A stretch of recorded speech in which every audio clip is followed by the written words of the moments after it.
within cults, you have to have an external enemy. Meanwhile, we were saying the only enemy is yourself. No. We made other people the enemy. Every time somebody left, we made them the enemy. We told Velvet she was wrong. We told Denise she was wrong for leaving. We told so many people they were wrong for leaving when we were wrong for staying. We told Janae she was wrong for going to the police when she was absolutely right. She went to the police for all of us when you think about it. She was absolutely right. And I thank her so much. Because I really have my life back, you know. And my son, look at him, he's laughing, having fun. You know, he gets to be. And that's very important to me.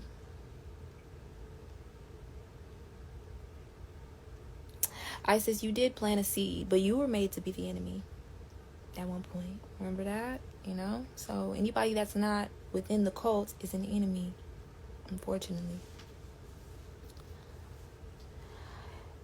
Aaron said it's not just for them, it's for anyone who may be in a similar situation, and that's correct. And I know it's bigger than that too. I guess it's just because I personally know them.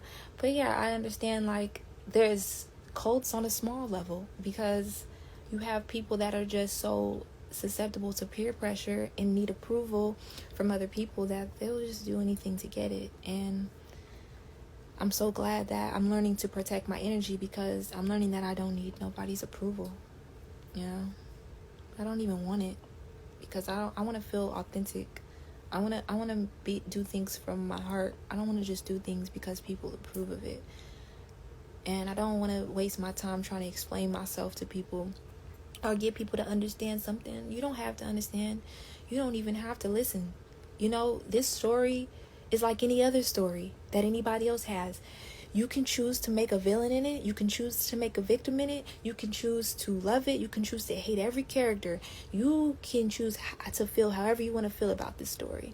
But this is a story. It just happens to be true. And it happens to be helping somebody, you know, maybe not you. But then again, there's always those stories that you don't even want to listen to. And you can just turn them off, or you can just close the book and leave it alone. But if this story you connect to, then that's great too. Ooh, I see there's a lot of comments in here. Oh, Clarity, I'm gonna read your comment. She said, please don't stop sharing your story. When you stop, the energy of abuse increases. That's interesting. I never have intentions of stop sharing my story. But I do know, like, because I'll feel this need, like I did today. I'm just like, go live. You don't know what you're going to say, but it's okay. Like, just go live. Because, and sometimes I be feeling like I don't want to. Because I'm like, I don't want people to think that I'm trying to get some type of attention or something. But I realize that that's okay. If somebody thinks about it like that, it's okay. Not everybody's going to understand, and that's okay. Or people are going to understand from who and what they got going on. And that's fine. Everybody does not have to be on your side. And I speak to myself when I say this. Everybody does not have to be on your side. Everybody does not have to agree or disagree. It's just going to happen naturally. Like, so, you know, I just chose to trust myself and go live anyways. And I told myself, just speak from your heart. Speak and express yourself naturally. Don't rush yourself. Don't try to be correct. Don't try to be right. Don't try to, you know, answer every question. Don't, you know, just be. How did you justify him calling himself a pimp and calling you all hoes, especially in front of those shady ATL friends of his? Okay. Wow, you got a good question there, Chalk Davis. I don't want this. Okay, you don't want to wear the headphones anymore? Okay, you can take them out. On one hand, I agreed at that time because I didn't see pimps and hoes as a bad thing at that time. And I knew we weren't necessarily selling ourselves. So I just thought it was like a figure of speech, a way to grab people's attention, kind of like an act.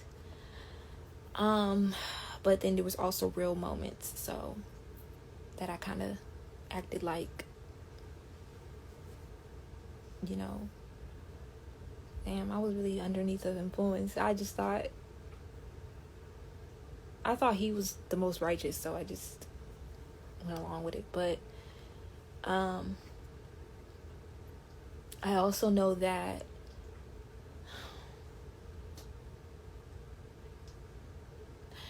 he would use that to impress, when you say his ATL friends, he would use that to impress his so-called friends or people that he knew or met. So that's why we used to go out to the clubs and used to have us all on his arm. He would say, yeah, these my hoes, you know. He would use that to make himself look more powerful, knowing he didn't like us and knowing we really didn't like him. But he would use that as a way to gain attention. And I think that me having low self-esteem, I kind of liked the attention, even though it was negative attention, just like I'm sure a lot of prostitutes feel like, you know. And I feel like, okay, I'm not out here prostituting, so, you know. But I was dressed like I was, basically.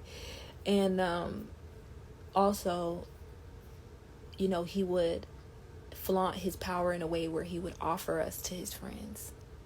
Or he would say things to us like, I want, you know, to be able to offer my women to these men, basically to show how powerful he was. And good thing we weren't really offered up. Like, good thing, oh my bad, y'all, the camera. Good thing we weren't really offered up, like, because we definitely could have been, because he definitely would say stuff like that. I think he knew that would get really bad. But there were times where he would say things like that, and I would think, like, I would never have sex with a guy I don't know. But if he were to enforce that, I don't know what I might have done, you know. And that's a scary thought, because he's that type of person. He's that type of person. So I'm just glad I got away from that shit, y'all. I'm really glad. I'm be so grateful every day. I woke up at 5:00 this morning, like, I'm so grateful. Because sometimes I have nightmares about being there still, you know. And then I just think about those women that are there. Those women that are literally branded with his name on them. Like, I just think about them, and my whole body just wants to see their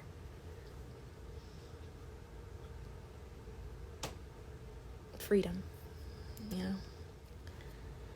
The more depleted a person becomes, the more agreeable they become. Yeah, when you're not healthy in yourself, of course, you're gonna do a lot of things that, you know, you wouldn't do, because you're not in your healthy mind, not in your healthy body.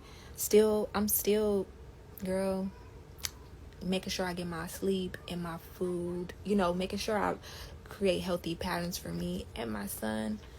And I think I'm doing a pretty good job. But, you know, it takes time, and I'm learning to also be patient with myself through every day.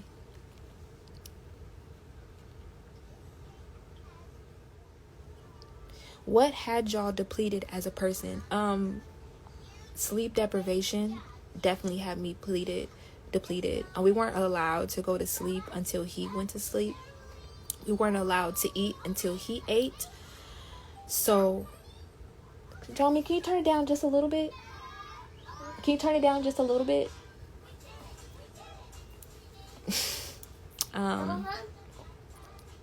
Yeah, that's good.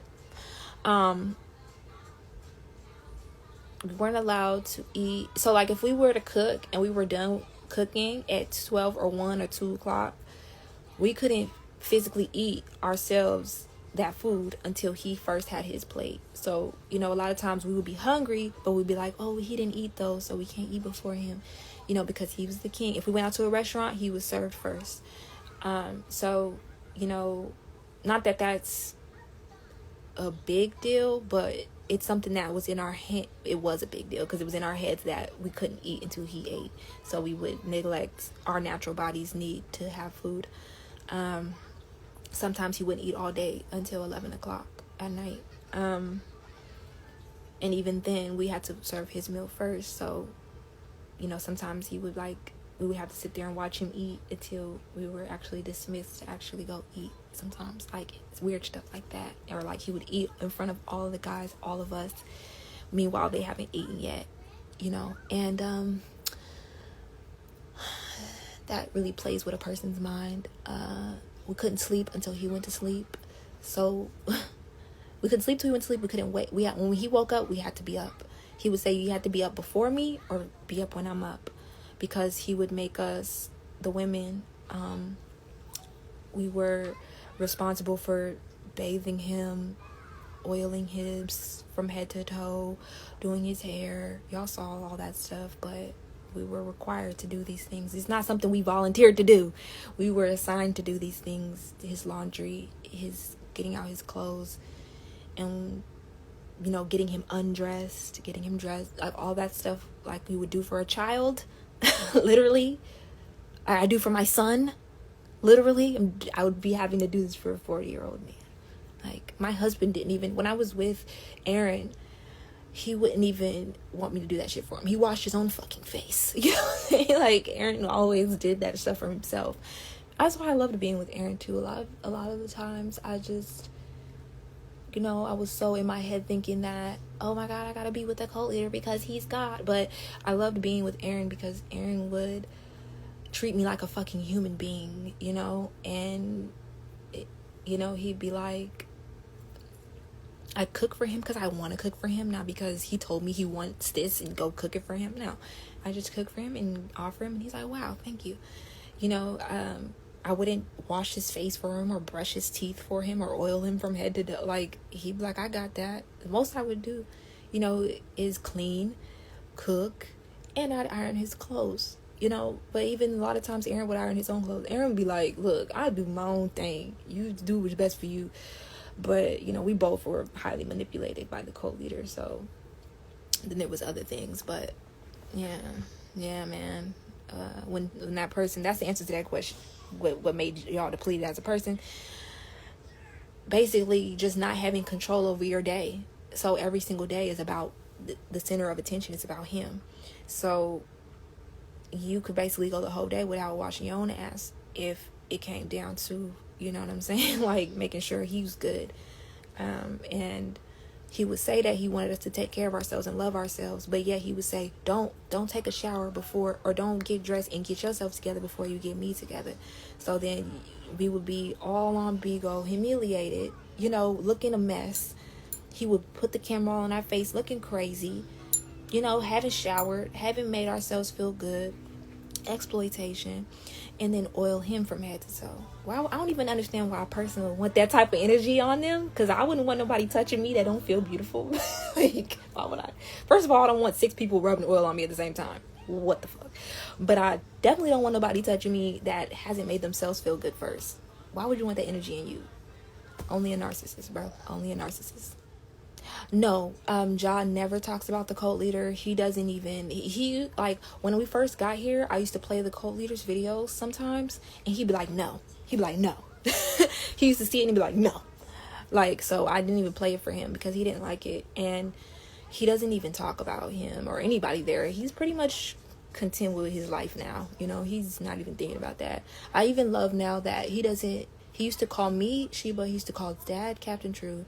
And now he calls me mama, and he'll say my dad. So it's like he's already reprogrammed from the shit. Like, he'd be like, I want to talk to my dad, and it just warms my heart because I never heard him say that before.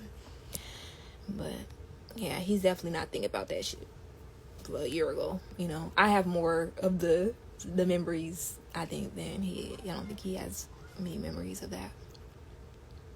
If he does, he doesn't talk about him. He's not vocal about him at all. Did y'all ever express that you were hungry to him? And there was times where there was some things that were expressed like that, but we kind of learned to not, because he would claim that what he was saying was more important than food. What we were doing was more important than food. So it kind of would make one feel guilty about desiring food, because then that meant that your mind was focused on your lower desires and not the higher perspective of this knowledge is what gets us into the kingdom. What's being said right now is the keys to the kingdom. What's more important, the kingdom of heaven, or food? So you kind of would go in your mind and try to like quiet the desire to eat or sleep because the kingdom. But girl, if the kingdom don't got food everywhere, I don't want to be there. Because I gotta eat. What was the breaking point where you are at now, the point people should seek to get out of similar situations, the breaking point? What triggered this change? Being away, being with my family. My family, they were just super patient. They weren't trying to make me believe anything else. I even told them that I believed that he was the Messiah, and they wouldn't like try to attack me. I just had patience and support around me, and I believe that was the breaking point for my connection with the cult and the cult leader, because I was reminded of the support and the love that I actually am worthy of and that I deserve. And then that made me start to question what type of love I was being loyal to, what type of energy I was being loyal to, and it allowed me to protect my energy more. So when he would call, y'all, as I was talking about those conversations on the interview, I would protect my energy more, and I'd be like, you're not about to take my energy, because now I got something good, and you can't take this shit from me. Before I was, only in reverence to you, and I respected you so highly and looked up to you so highly that I allowed you to treat me any kind of way. But now I see how people that really love you treat you, and so I had to protect my energy. So that was kind of like a breaking point. And then when Aaron left, it was a major breaking point, because the only reason why I was still really attached was because my husband, I was talking to him every day, and he was still involved, and I felt like only way I could have my family is within the cult at that point in time. But when he left, it made me start thinking, well, damn, if he could leave, and not even let you know, and not to tell you, you have to do what's best for you too. And that was a major breaking point, because it made me start to use my own critical reasoning.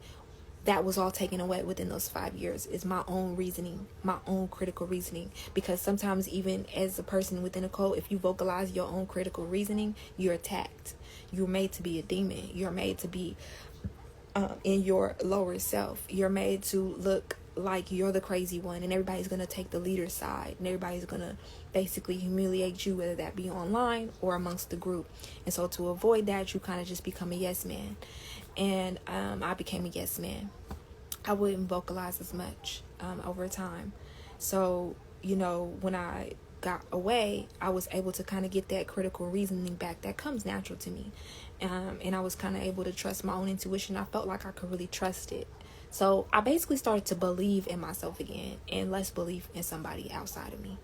And that really helped me. And it woke me up to like what was really going on, and that was scary. That's why I stayed offline for that period of time, because it was like so much was flooding in that I just was like, I'm gonna go get help. I'm just gonna go seek help for this. So I talked to my mom a lot, I talked to the people all around me a lot, and they really helped, because I couldn't believe that I had been brainwashed. I couldn't believe that I had put myself in a position to be brainwashed, to be manipulated, to be exploited, to be taken advantage of. I just really couldn't believe that shit. Like, it was such a hard pill to swallow. But when I did accept it, I became liberated. And I got my voice back. And that's why I did that first video. And that was like the snap, because I released my tie online to the cult, which was major for me. I released the name. I released my ties to him and to that energy. My life changed after that night. Literally like a 180 change, to the point where now I wake up every day and I'm so grateful that I woke up from that nightmare. Like, I wake up every day with so much gratitude, but also a little bit heavy, because I think about those women every single day. But yeah.